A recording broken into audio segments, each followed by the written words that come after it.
da Associação Tocando em Frente, o canal onde você encontra diversos livros com acesso fácil e gratuito. Inscreva-se, curta, compartilhe.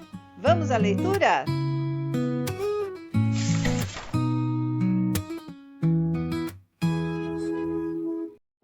Parte 4. E então, Robert Clare, por que está atrasado? Perguntou áspera irmã Ágata com sua voz seca, que já fora irlandesa. Sinto muito, irmã, replicou Bob em tom inexpressivo, mas sem tirar os olhos azul esverdeados da ponta da vara, que vibrava enquanto oscilava de um lado para o outro. Por que está atrasado? Repetiu ela. Sinto muito, irmã. Este é o primeiro dia do novo ano escolar, Robert Clare, e eu teria imaginado que nesta manhã, se não nas outras, você poderia ter feito um esforço para chegar na hora. Maddie sentiu um calafrio, mas criou coragem. A culpa foi minha, irmã, guinchou ela. Os olhos de um azul desmaiado desviaram-se de Bob e pareceram traspassar a própria alma de Maddie, que ali se achava de olhos erguidos em total inocência, sem perceber que estava infringindo a primeira norma de conduta no duelo mortal que se travava entre professores e alunos ad infinitum. Nunca se disponha a prestar uma informação. Bob deu-lhe um rápido pontapé na perna e Maddie enviesou os olhos para ele, perplexa. Por que foi sua culpa? Perguntou a freira no tom mais frio que Maddie já ouvira. Bem, eu vomitei na mesa e aquilo foi direto para minhas calças, de modo que mamãe teve de me lavar e trocar minha roupa, e assim fiz com que todos se atrasassem, explicou Maddie sem nenhum artifício. Os traços de irmã Ágata não se alteraram, mas sua boca apertou-se ainda mais, como mola excessivamente enrolada, e a ponta da vara abaixou-se alguns centímetros. — Quem é isto? Perguntou dessabrida, dirigindo-se a Bob, como se o objeto de sua indignação fosse uma espécie nova e particularmente antipática de inseto. — É minha irmã Megan, irmã. Nesse caso, no futuro, você a fará compreender que existem assuntos que nunca mencionamos, Robert, se formos damas e cavalheiros de verdade. Em hipótese alguma, entendeu? Em hipótese alguma aludimos, pelo nome, a uma peça das nossas roupas de baixo, como os filhos de qualquer família decente deveriam saber automaticamente. Estendam as mãos vocês todos. Mas a culpa foi minha, irmã, gemeu Maddie, enquanto estendia as mãos com as palmas viradas para cima, pois vira os irmãos fazê-lo em casa 1000 vezes em pantomimas. Silêncio, silvou a irmã Ágata, voltando-se para ela. Não me importa conhecer o responsável. Isso me é indiferente. Todos estão atrasados e, portanto, todos serão castigados. 6 chibatadas. Ela pronunciou a sentença com monótono prazer. Aterrorizada, Maddie observou as mãos firmes de Bob. Viu a chibatada descer assobiando, quase mais depressa do que a vista podia acompanhá-la, e estalar no centro das palmas dele, onde a pele era mole e tenra. Um vergão purpurino apareceu incontinente. A lambada seguinte pegou na junção dos dedos com a palma, mais sensível ainda, e a última na ponta dos dedos, onde o cérebro acumula mais sensações do que em qualquer outro lugar, exceto os lábios. A pontaria de irmã Ágata era perfeita. Seguiram-se mais 3 varadas desferidas na outra mão de Bob, antes que ela desviasse sua atenção para Jack, o seguinte da fila. O rosto de Bob estava pálido, mas ele não gritou nem fez movimento algum, e o mesmo aconteceu com seus irmãos ao chegar a vez de cada um, até o quieto e meigo Stu. Quando acompanharam a ascensão da vara acima de suas próprias mãos, os olhos de Maddie se fecharam sem querer, de modo que ela não a viu descer. Mas a dor foi como que uma vasta explosão, uma invasão causticante e cauterizante de sua carne, que lhe chegava ao osso. A dor ainda não se acabara de espalhar num formigamento pelo antebraço, quando veio a varada seguinte, e quando esta já lhe atingia o ombro, a lambada final, que lhe pegara a ponta dos dedos, seguia gritando, o mesmo caminho até o coração. Ela aplicou os dentes ao lábio inferior e mordeu, envergonhada e orgulhosa demais para chorar, e tão colérica e indignada com aquela injustiça que não se atrevia a abrir os olhos e fixá-los na irmã Ágata. A lição estava penetrando, embora o seu ponto crucial não fosse o que a irmã Ágata tencionava ensinar. Chegada a hora do lanche, a dor não lhe desaparecera de todo das mãos. Mede passara a manhã num ofuscamento mental provocado pelo medo e pelo assombro, sem compreender coisa alguma do que se disse e se fez.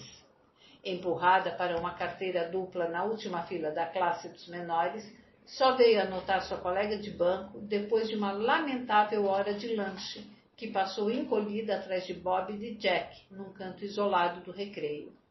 Só a ordem severa de Bob persuadiu-a a comer os sanduíches de geleia de groselha que Phil preparara. Quando o sino anunciou o início das aulas da tarde e Mad encontrou lugar na fila, sentiu os olhos afinal bastante claros para se dar conta do que estava acontecendo ao seu redor. A vergonha das chibatadas continuava a mortificá-la como antes, mas ela conservou a cabeça erguida e fingiu não notar as cutucadas e murmúrios das menininhas ao seu lado. Irmã Ágata estava em pé, na frente, com a sua vara. Irmã Declan rondava de um lado para outro, atrás das filas. Irmã Catherine sentou-se ao piano, perto da porta da sala dos menores, e principiou a tocar para frente soldados cristãos, dando ênfase ao tempo da música. Era, a bem dizer, um hino protestante, mas a guerra o tornara comum a todas as congregações. As queridas crianças marchavam ao som do hino como se fossem pequeninos soldados, pensou com orgulho irmã Catherine. Das 3 freiras, irmã Declan era uma réplica de irmã Ágata com 15 anos menos, ao passo que irmã Catherine ainda parecia remotamente humana. Tinha 30 e poucos anos, nascera na Irlanda, naturalmente, e o fogo do seu entusiasmo não se dissipara de todo. Ainda encontrava alegria no ensinar. Ainda havia a imagem imperecível de Cristo nos rostinhos erguidos para o céu em atitude adorativa. Mas ensinava os maiores, que irmã Ágata julgava ter surrado o suficiente para se comportarem direito, apesar da mocidade e da brandura da supervisora. A própria irmã Ágata se encarregava dos menores, a fim de formar mentes e corações do barro infantil, deixando os médios para a irmã Declan. Seguramente escondida na última fila de carteiras, Mad atreveu-se a olhar para a menininha sentada junto dela. Seu olhar assustado deu com um sorriso banguela e 2 imensos olhos negros que a contemplavam francamente do alto de um rosto escuro e luzidio. Habituada à alvura e às sardas, pois até Frank, com seus olhos e cabelos escuros, tinha a pele alva, Mad sentia-se fascinada e acabou achando sua colega de carteira a mais bela criatura que já vira. Como é que você se chama? Perguntou a beldade morena, murmurando as palavras com o canto da boca, enquanto mascava a ponta do lápis e cuspia os pedacinhos mastigados no buraco vazio do tinteiro. Mad Claire, respondeu ela com outro murmúrio. Você está aí? Disse uma voz seca e áspera vinda da frente da sala. Mad deu um pulo, olhando atônita à sua volta. Ouviu-se um barulho surdo quando 20 crianças, ao mesmo tempo, descansaram os lápis nas carteiras e num ruge-ruge abafado quando empurraram para o lado preciosas folhas de papel a fim de poder colocar os cotovelos subrepticiamente sobre a tampa da escrivaninha. Com um coração que lhe parecia estar despencando, Mad percebeu que todos olhavam para ela. Irmã Ágata aproximava-se depressa pelo corredor entre as carteiras. Tão agudo era o terror da menina que ela teria fugido para salvar a pele se houvesse para onde fugir. mas atrás dela se erguia a parede que separava a sua sala da sala dos médios. De ambos os lados havia as mesas dos alunos, e à sua frente estava a irmã Ágata. Os olhos quase que lhe tomaram todo o rostinho agoniado ao encarar a freira com um medo sufocado, ao passo que as mãos se apertavam e desapertavam sobre a tampa da carteira. Você falou, Megan Clare? Sim, irmã. O que foi que você disse? Meu nome, irmã. O seu nome. Irmã Ágata sorriu com expressão escarninha e olhou para as outras crianças ao seu redor, como se elas devessem partilhar também do seu desprezo. Então, crianças, quanta honra para nós! Outro Clare em nossa escola que não pode sequer esperar para apregoar o seu nome. Voltou-se para Mad. Levante-se quando lhe dirijo a palavra, sua selvagenzinha ignorante, e estenda as mãos, por favor. Mad levantou-se da carteira com a ajuda das mãos, enquanto os longos cachos lhe balançavam diante do rosto, e depois retornavam aos seus lugares. Juntando as mãos, ela torceu-as em desespero, porém irmã Ágata não se moveu. Só esperava, esperava, esperava. Depois, de um modo ou de outro, Mad conseguiu apresentar-lhe as mãos, mas quando a vara desceu, retirou-as, arfando de terror. Irmã Ágata fechou os dedos em torno do coque que encimava a cabeça da menina e puxou-o para perto de si, de modo que o rosto dela ficou apenas a alguns centímetros de distância daqueles óculos temíveis. Estenda as mãos, Megan Clare. As palavras eram ditas em tom cortês, em tom frio e implacável. Mad abriu a boca. Uma golfada de vômito inundou a frente do hábito de irmã Ágata. Todas as crianças que estavam na sala suspenderam, horrorizadas, a respiração, enquanto a freira permanecia em pé, com a matéria nauseante a escorrer-lhe pelas dobras negras do hábito, o rosto escarlate de raiva e de espanto. Em seguida, a vara desceu, atingindo o corpo de Mad, onde acontecia de cair, enquanto esta erguia os braços para proteger o rosto e se encolhia, ainda engulhada, no canto. Quando o braço de irmã Ágata, cansado, se recusou a erguer novamente a vara, ela apontou para a porta.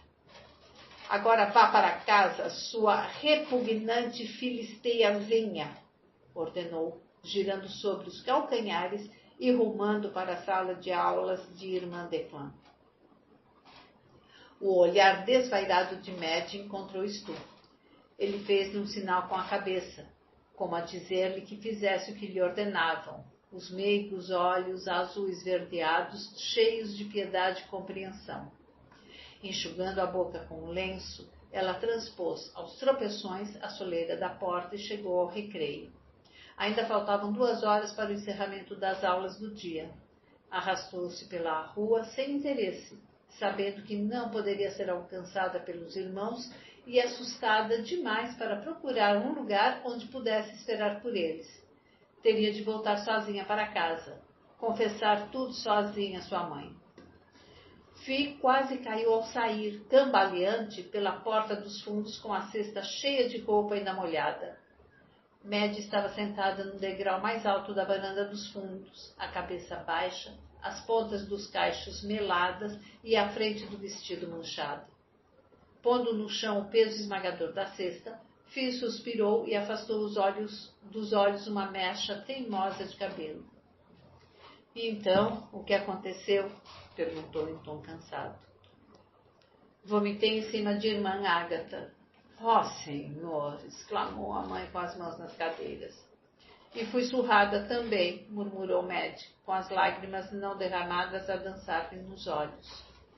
Bonita embrulhada, sim, senhora! Fi tornou a erguer a cesta, oscilando até conseguir equilibrá-la. Positivamente, Mad, não sei o que fazer com você. Teremos de esperar e ouvir o que diz o papai. E afastou-se pelo quintal, na direção dos varais trapeantes e já cheios pela metade. Esfregando as mãos no rosto com ar de cansaço, Mad acompanhou com a vista, por um momento, a mãe que se afastava. Depois levantou-se e enveredou pelo caminho que conduzia à forja. Frank acabara de ferrar a égua baia do Sr. Robertson e a estava conduzindo à cocheira quando Madge assomou à porta. Virou-se, viu-a e as lembranças do seu próprio sofrimento na escola voltaram-lhe, torrenciais. Ela era pequenina, um bebezinho ainda, inocente e meiga, mas a luz dos olhos fora brutalmente apagada, e nele se escondia agora uma expressão que o fez desejar matar a irmã Ágata. Matá-la mesmo, pegar o queixo duplo e apertar. Desfez-se à pressa das ferramentas, desfez-se do avental e caminhou para junto dela. — O que aconteceu, meu bem? Perguntou, inclinando-se, até que o rosto dela ficou no mesmo nível do dele. O cheiro de vômito subia dela como um miasma, mas ele controlou o impulso de virar-se para o outro lado. — Oh, Frank, gemeu ela, enquanto o rosto se contraía e ela deixava correr, afinal, as lágrimas represadas. Madge atirou os braços ao pescoço do irmão e abraçou-o com força, chorando ao jeito curiosamente silencioso e doloroso de todas as crianças da família Clare, depois que emergiam da infância. Era algo horrível de observar, que nem palavras suaves nem beijos conseguiriam curar.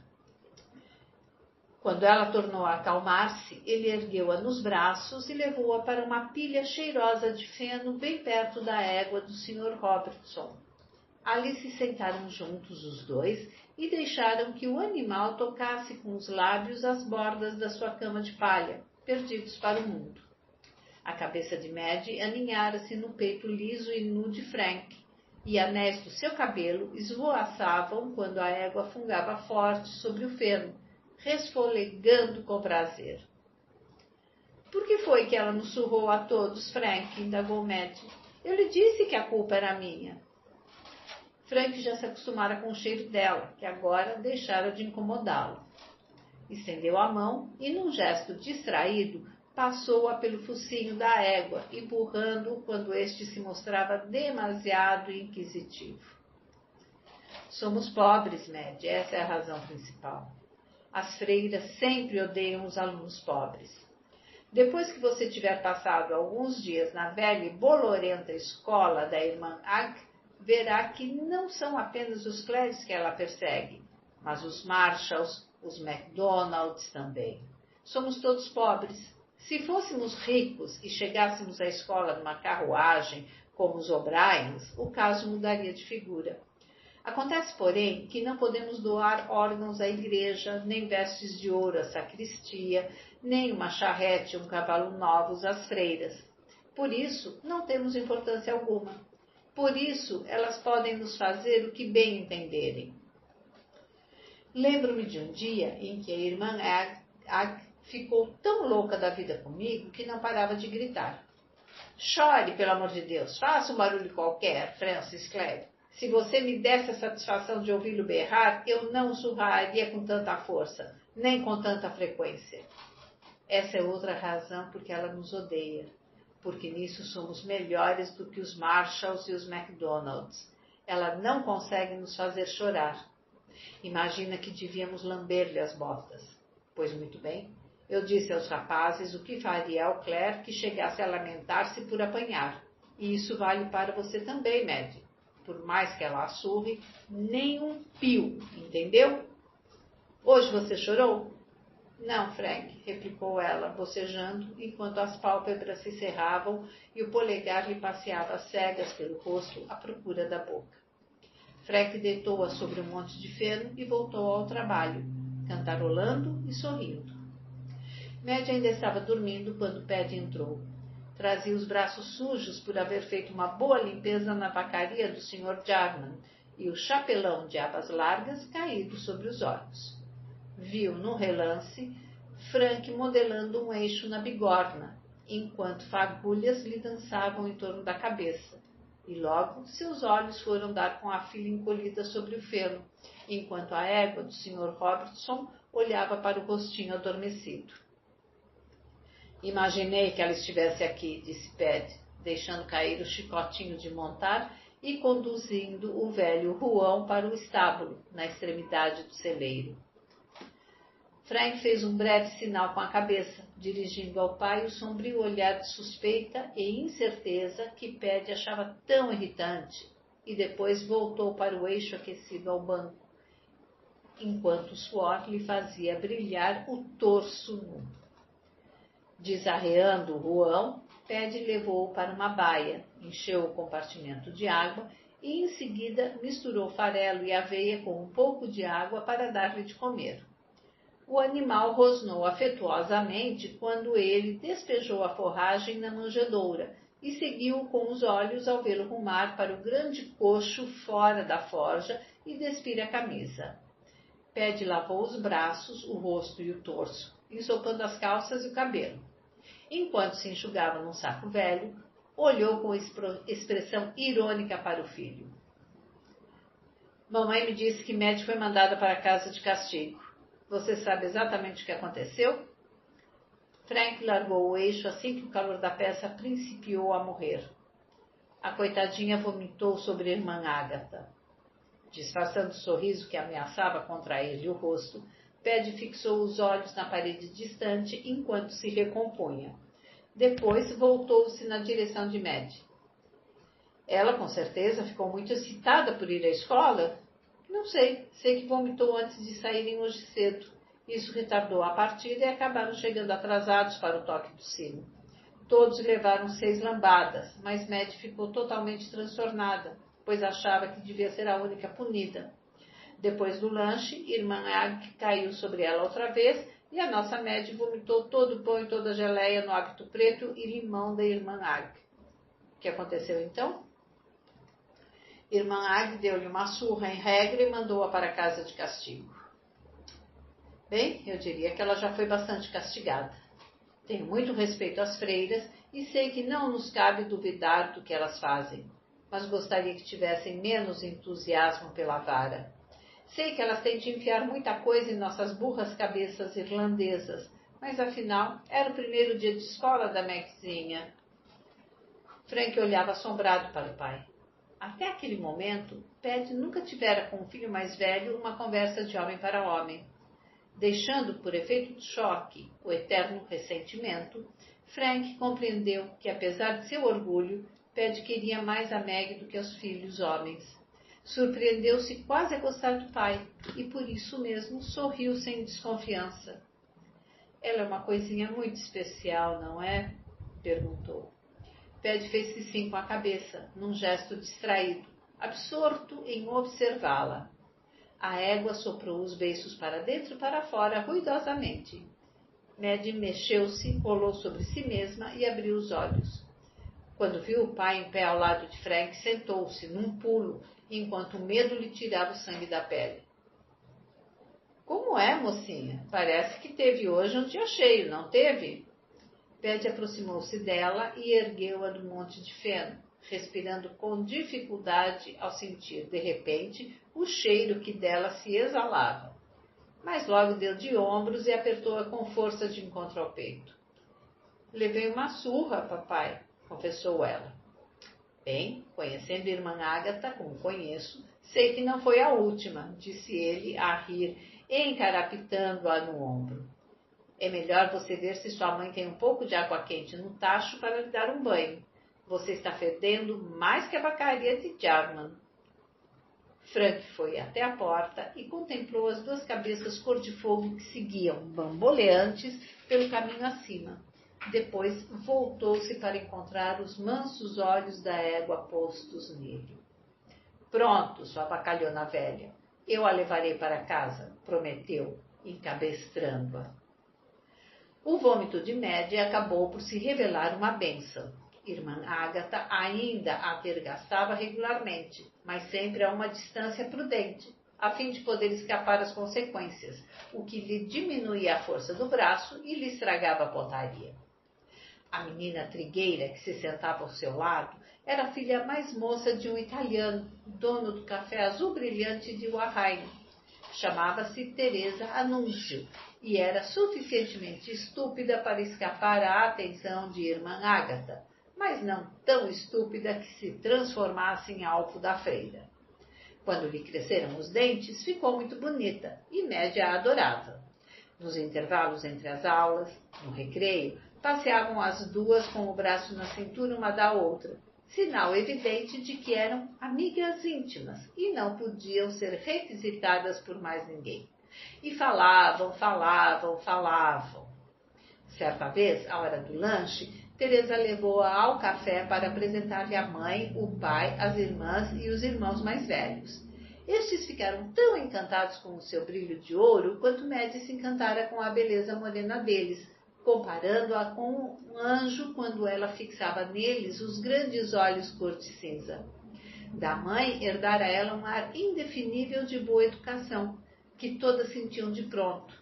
O mesmo sentiu a família Anúncio. Tão ansiosos quanto Teresa por cortejá-la, deram-lhe grandes e gordas lascas de batatas, fritas em caldeirões que chiavam onde caíam os pingos de gordura do carneiro que estava assando, e um pedaço de peixe de sabor delicioso, envolto em massa de farinha e frito no caldeirão fumegante de gordura líquida, juntamente com as lascas de batatas, mas numa cesta de arame separada. Média jamais provara comida tão deliciosa e desejou poder lanchar mais vezes no café. Aquela, porém, foi uma verdadeira festa, que exigira licença especial de sua mãe e das religiosas.